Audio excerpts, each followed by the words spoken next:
Programa Triálogo. Oferecimento Logos Livraria. Promover o conhecimento é a nossa missão. Olá, esse não é um monólogo, não é um diálogo, é um triálogo. 3 pessoas trialogando sobre um assunto do seu interesse. E o assunto de hoje é a língua portuguesa, mais especificamente redação. Você se garante na redação? Tem alguma dificuldade? Então não saia daí, porque o triálogo começa agora.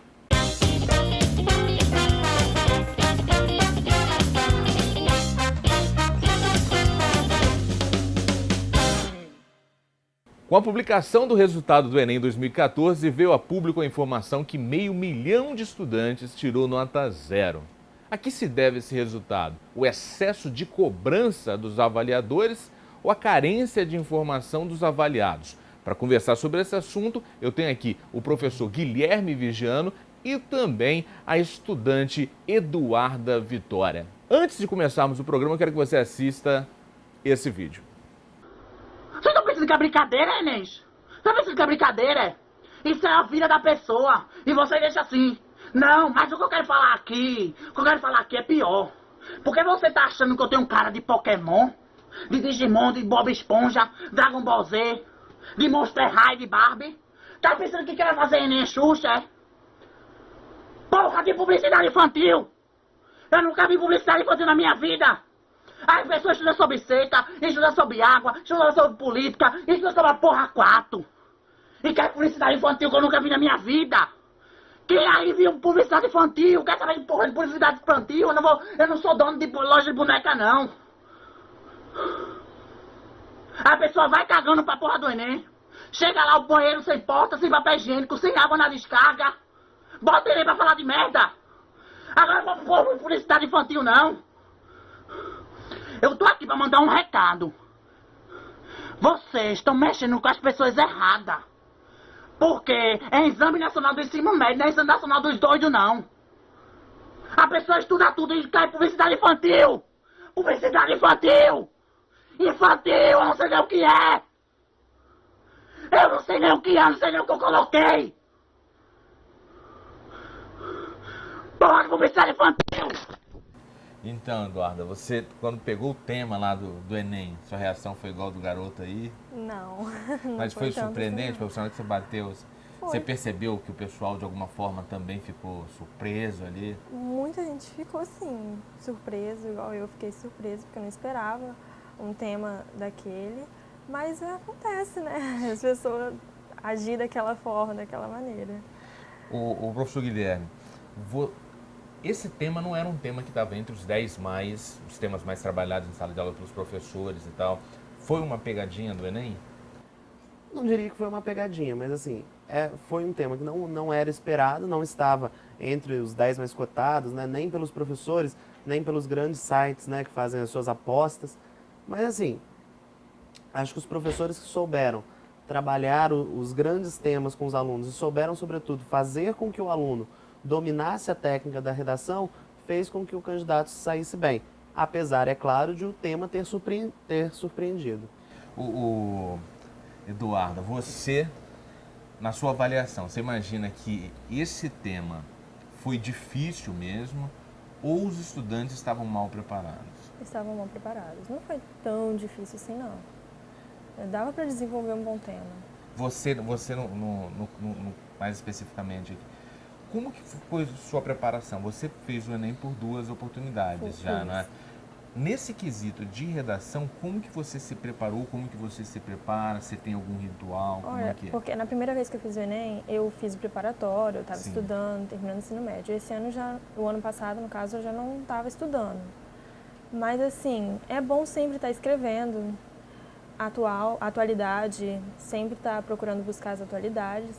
Que na verdade, assim, eles falam, a redação sempre cai as atualidades do que acontece no ano, ou no começo do ano. E aí, não passou na cabeça de ninguém que ia cair isso. Mas sempre estar escrevendo, desenvolvendo texto, desenvolvendo redações, para na hora desenvolver, ter facilidade. Professor, no caso dela e de outros estudantes, e esse do vídeo que a gente mostrou agora, que ficou surpreso e revoltado com o tema, Quando o aluno é deparado com um tema desse surpreendente, tem algum caminho, tem algum atalho, tem alguma técnica que possa fazê-lo vencer aquele desafio inicial ali? Então, como o Eduardo falou, o melhor a se fazer durante o ano para se preparar para o Enem é escrever, né? Quanto mais se escreve, mais você domina a técnica da redação. O que é essa técnica? São os diversos modos que nós temos de fazer a introdução, o desenvolvimento, a conclusão, concatenar as partes do texto. É claro que quando cai um tema que você já praticou, como por exemplo, no Enem 2013 caiu a lei seca. A lei seca é um tema que quase todos os candidatos já tinham praticado, com certeza. É claro que fica mais fácil porque você não tem um elemento surpresa. Mas você não pode contar com isso. Então escrever sobre temas diversos é o que te ajuda, na hora da prova, você não se desesperar com o tema. E não só escrever sobre os temas mais cotados, sobre as apostas dos sites ou as apostas dos professores.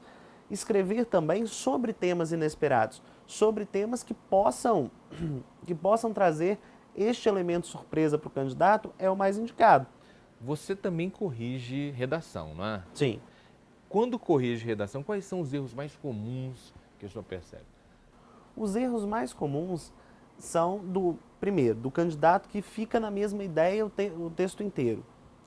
Do candidato que não defende um ponto de vista, o que é essencial para o Enem, né?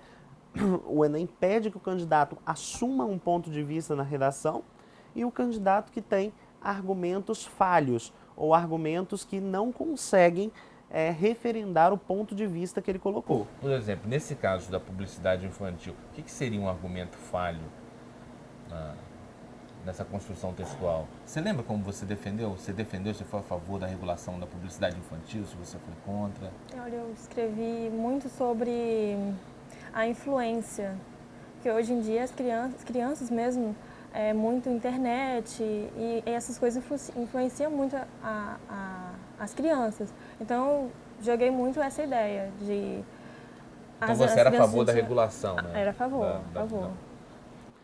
O que a gente costuma chamar de argumento falho é quando o candidato só vai por aquilo que é senso comum, ou só por aquilo que está na coletânea. Porque quando ele vai pelo senso comum, ele está ferindo um dos princípios do Enem, que é cobrar do candidato um posicionamento crítico. O corretor, quando lê a redação, ele está querendo descobrir se ali naquele candidato há um posicionamento crítico, há um argumento autoral. Então, o que a gente costuma dizer, né, recuse a ideia óbvia. Não escreva o óbvio, escreva aquilo que for mais crítico. E fundamentado, né, sobretudo. E fundamentado, claro. Não existe texto errado, né? Não existe essa ideia de que um texto esteja errado, a menos que fuja ao tema, mas se o texto estiver dentro do tema, provavelmente ele está certo. O que acontece é que você tem que fundamentar o melhor possível o seu argumento. Porque você tem que imaginar que você está convencendo o seu interlocutor, que você está convencendo o seu leitor de alguma coisa sobre aquele assunto. E é interessante, muitas vezes a pessoa está no desespero de convencer, ela apresenta estatísticas imaginárias, né? Exato. 80% das pessoas são a favor da pena de morte, mas o cara não fala de onde ele tirou essa estatística, Exato. de que ano que é. Isso é um problema, Eu lembro que numa aula uma aluna inventou um dado de que no Japão tinha 100 pessoas por metro quadrado. Olha, esse dado certamente está errado. Então, assim, inventar informações ou então não apresentar de onde vêm as informações tornam muitas vezes o argumento inválido. O argumento tem que ser o mais comprovado possível. É claro que, por exemplo, estatística. Normalmente não se decora um dado estatístico. A menos que ele esteja na coletânea, é melhor usar outro argumento do que usar um dado estatístico que você não sabe de onde vem. Alguns atalhos que para gerar esse processo. Né? Se você sabe que a estatística, a maior parte das pessoas na estatística é a favor de alguma coisa, fala boa parte, né? Exato. Que aí você não se comprometeu, ou a menor parte, que aí você dá um número preciso, já é uma Exatamente. Você, no caso, nesse ano, assim, quais temas que você imaginaria que poderiam estar na sua frente lá na hora da redação? Um tema que, assim, todo mundo pensou, mas eu acho que eu não iria cair, sobre a Copa, sobre eleições. Eu acho Sim. assim, é um tema... Na minha cabeça eu achei muito óbvio que iria cair isso. Mas Mas a lei seca, de alguma forma, foi óbvia também, não? foi, Mas acho que, assim, na minha cabeça passou isso, mas eu falei, acho que não vão colocar isso de novo. Não, assim, não de novo, mas será que eles vão ser tão óbvios assim de novo? Será que vai cair uma coisa assim, que vai fazer uma coisa tão fácil? Exato, até porque, né, se a gente pensar na história do Enem, há temas óbvios, né, igual foi a lei seca, igual já caiu liberdade de expressão, mas também, por exemplo, em 2012 caiu a imigração, que foi um tema que também fugiu à completa normalidade. Interessante, professor, a gente destacar que a redação ela não é um elemento só para fazer prova. No dia a dia, no cotidiano, a habilidade de escrever, ela pode trazer frutos ao bom redator, não é? Com certeza. Em que outros momentos da vida seria interessante para a pessoa que está nos assistindo agora ter uma boa redação? Além dos diversos momentos acadêmicos pelos quais a pessoa vai passar e precisa ter uma boa redação, treinar a redação e fazer uma redação boa é essencial para se comunicar durante a vida. Então, por exemplo, muitas vezes no trabalho da pessoa você vai precisar de fazer uma redação oficial, ou uma carta para o seu chefe, uma carta para outra pessoa. E nesses momentos, o domínio da redação, o domínio da norma culta e o domínio das técnicas do texto serão imprescindíveis. Até no Facebook, Exato. Exato. Ou no WhatsApp, você quer mandar uma declaração, uma cantada para uma mulher, você manda um português errado, aí você já perde sua oportunidade na largada, meu amigo. Então vamos aprender a escrever. A gente vai para o intervalo rapidinho, a gente volta no próximo bloco com as perguntas que foram feitas pelo público. Então não sai daí, que o Triálogo volta já.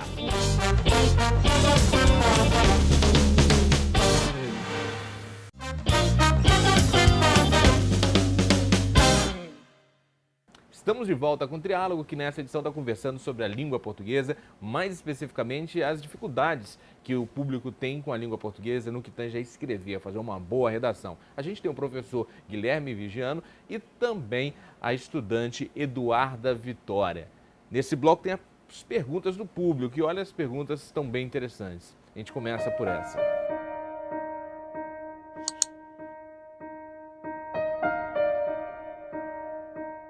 O brasileiro lê em média um livro por ano. É possível ser um bom escritor não sendo um bom leitor? Tiago Gonçalves, Vitória.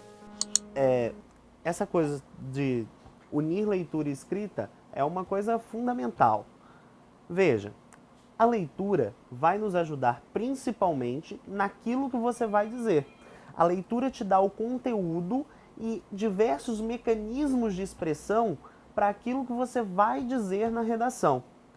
Contudo, ao contrário do que muitas pessoas pensam, o principal para se escrever um bom texto, que inclusive está acima da leitura, é a prática da redação, é a prática da escrita. Então, quanto mais se escreve, melhor se fica em redação. Quanto mais você escreve, uma pessoa corrige, você reescreve, isso faz com que você ganhe total domínio das técnicas da escrita. Mas é claro, a leitura é imprescindível no conteúdo que você trabalha na sua redação e também nas formas de expressão. Que, claro, quando você lê mais, você tem mais formas de expressão. Você ganha outras formas além da sua própria. E bons argumentos.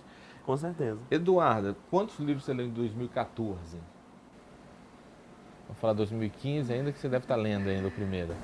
Um ou dois no máximo. Um ou dois. Você recomendaria quantos livros por ano, professor? No mínimo, um mínimo para a pessoa poder se preparar bem.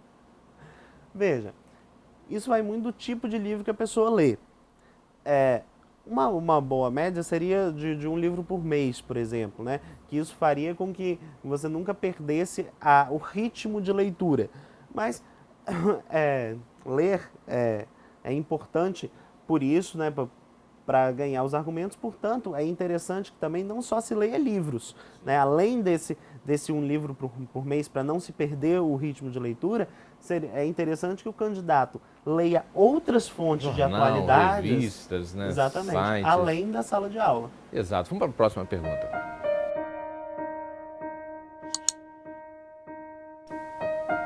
A redação foi sobre regularização da publicidade, que é uma iniciativa do PT. Quem se coloca contra, mesmo estando fundamentado, pode ser prejudicado? Ana Cristina Fagundes, Guarapari.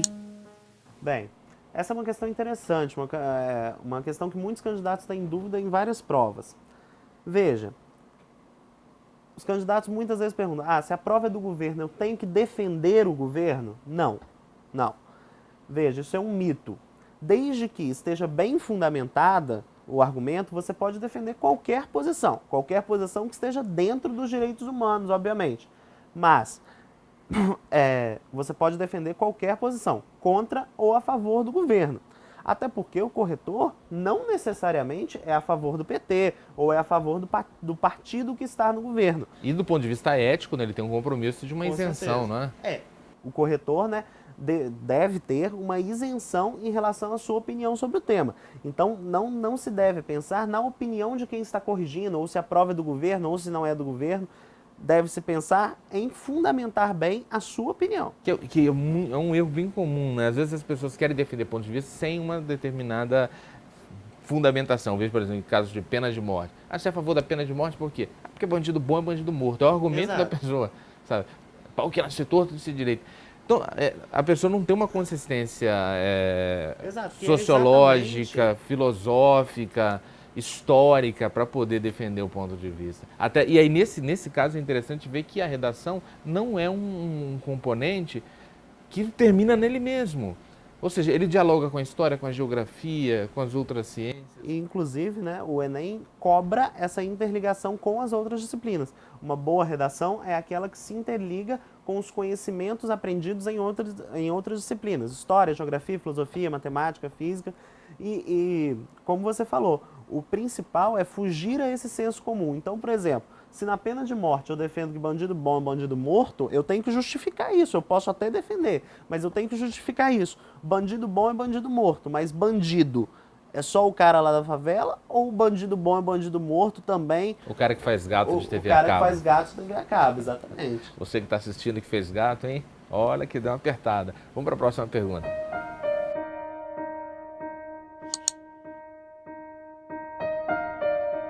Com a popularização do acesso à internet, os estudantes tiveram acesso a um universo de leitura enorme, mas leem menos que os estudantes da era pré-internet. O que explica esse desperdício de oportunidade? Gustavo Gomes, Vitória. Acho que o que explica esse desperdício de oportunidades é, primeiro, a grande gama de entretenimento que a gente tem hoje, né? Hoje há muito mais entretenimento do que você tinha antigamente. Mas, e também o fato de que hoje as informações vêm muito fácil, né? Então, assim, muitos candidatos pensam, por que eu vou ler para conseguir a informação se eu tenho a informação por outros meios? Como um vídeo no YouTube, como o que meu professor de redação fala em sala, como a televisão, etc e tal. Mas, assim, achar que os estudantes do passado também liam muito é um saudosismo falso. Não é bem assim, né? Se você perguntar quem lia com muita frequência na época de vestibular, poucas pessoas vão responder que liam com muita frequência. Hoje você encontra, na verdade, né? Eu fico feliz de encontrar muitas pessoas que leem sim, né? O que se precisa é, claro, aumentar essa Lê média. e escreve, né? Porque no passado, para você escrever para um jornal, para uma revista, escrever um livro. E hoje você pode escrever para um blog, você pode ter a sua página pessoal. Tal. Você acredita que você lê mais ou menos que seus pais? Você lê mais ou menos que seus pais? Se seu pai lê mais que você, ou você lê mais que seu pai? Livro, revista, eu acho que jornal? Eu leio mais. Você lê mais que ele? Então, já quer dizer que ela é da era internet, né? Vamos para a próxima pergunta.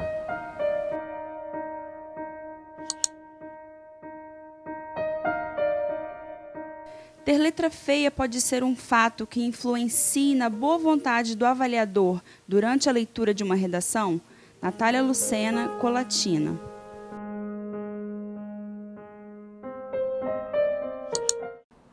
O que você aconselha para os candidatos que têm letra feia, né? É claro que quando você faz uma letra legível, não há problema nenhum. Sua letra pode ser bonita ou feia, desde que ela seja legível não tem problema. Agora, quando sua letra é feia e é ilegível, isso já torna as coisas um pouco mais complicadas. Por quê? Primeiro motivo, que quando você está corrigindo um bloco de redações e vem uma letra que não é legível, a sua vontade é não corrigir. E segundo, porque os corretores do Enem, diferente dos corretores de um vestibular comum, não têm o contato material com a redação. Então, por exemplo, não pode chegar perto da sua redação, porque ele está lendo pelo computador. Então, o que se aconselha para os candidatos que têm letra feia é que façam uma letra de forma, né? Desde que diferencie maiúsculas e minúsculas, não tem problema nenhum. Então pode. A Antigamente letra falava não que era só precisa ser- cursiva. Não, pode ser letra de forma. Pode ser letra de forma, desde que você diferencie letra maiúscula de letra minúscula. E botar maior ou menor, que por exemplo, um K. Um K em letra de forma vai ter pouca diferença. Só a letra, você se garante na letra, uma letra bonita, uma letra É legível. que ele gostaria de corrigir. É legível, dá pra Vamos para a corrigir. próxima pergunta.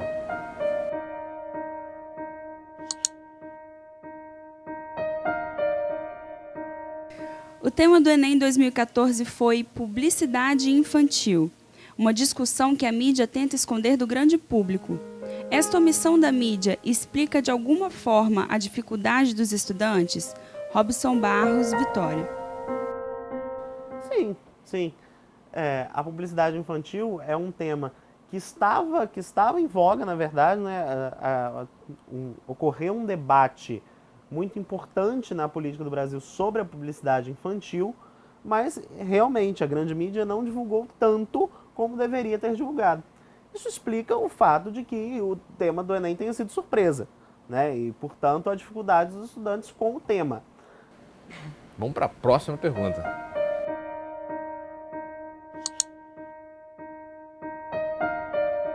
A maior parte da leitura dos estudantes se dá nas redes sociais, onde nenhuma regra gramatical é respeitada. Esse fato ajuda a explicar notas tão baixas nas redações? Romara Roberto, Vitória.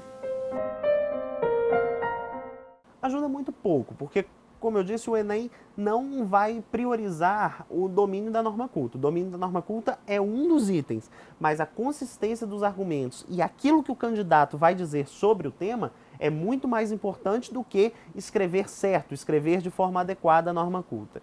Você, quando está na internet, você se preocupa com a norma culta ou você fica mais à vontade? Não, no eu me Facebook, preocupo por sim, exemplo. eu escrevo certinho. Que, de certa forma, também é um cartão de visita da forma como você se comunica nas redes sociais, né? Sim, mas é claro que nas redes sociais a linguagem deve ser mais libertária mesmo, né?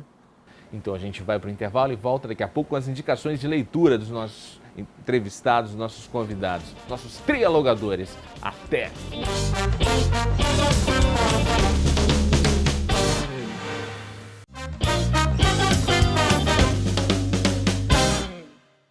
No triálogo de hoje a gente conversou sobre redação, a dificuldade do leitor, do escritor brasileiro, do usuário da língua portuguesa na hora que tem que escrever. A gente teve aqui o professor Guilherme Vigiano e eu vou começar. Professor, muito obrigado pela sua presença, obrigado pelos esclarecimentos que você trouxe aqui pra gente. Se você tivesse que indicar para a pessoa que está nos assistindo agora um bom livro para ela desenvolver as técnicas de redação, qual seria esse livro? Bem, há um livro muito interessante para se aprender a técnica, que diz a técnica de forma objetiva, que é o Técnicas de Redação para Concursos, da Lilian Furtado e do Vinícius Carvalho Pereira, que vai lá desde a introdução até a conclusão, com exercícios para se aprender as técnicas de redação. Maravilha, muito obrigado pela sua Obrigado a dica, você. pela presença. Eduarda, no seu caso, um estudante que é da tua idade também, 18 anos, 17, que está querendo melhorar a argumentação, o que você indicaria para esse estudante? Olha, praticar e pesquisar sobre as atualidades, os temas, blog, internet, que eu acho que consegue fazer uma boa redação. Sim. E é bom que fica diversificado, como o professor falou, não só fontes de livro, né? Essas outras fontes alternativas. Então, muito obrigado também, valeu pela presença. E obrigado a você que nos assistiu até esse momento. Eu espero ter contribuído de alguma forma para o seu amadurecimento nessa questão da linguagem, mais especificamente da redação. Você pode sugerir para a gente outros temas, pode sugerir outros entrevistados, você vai entrar em contato com a gente pelo facebook.com/triálogo na TV. Ou então pelo nosso site www.imagem.tv.br/triálogo. Lá estão todas as edições do Triálogo. Você pegou esse programa pela metade, quer assisti-lo na íntegra? Vai lá no site. Lá você encontra esse programa, você pode indicar para outras pessoas e é muito bom que indique. As pessoas estão apresentando para a gente alguns temas instigantes e a gente, na medida do possível, tem tentado trazer para a nossa pauta. A gente se encontra aí ao longo da programação. Todos os dias a gente está na programação. 15 horas e 23 horas, nesses dois horários. Então, em um desses horários eu encontro você na Imagem TV ou em qualquer outro horário, em qualquer dia, na internet também. Então, um forte abraço e até lá.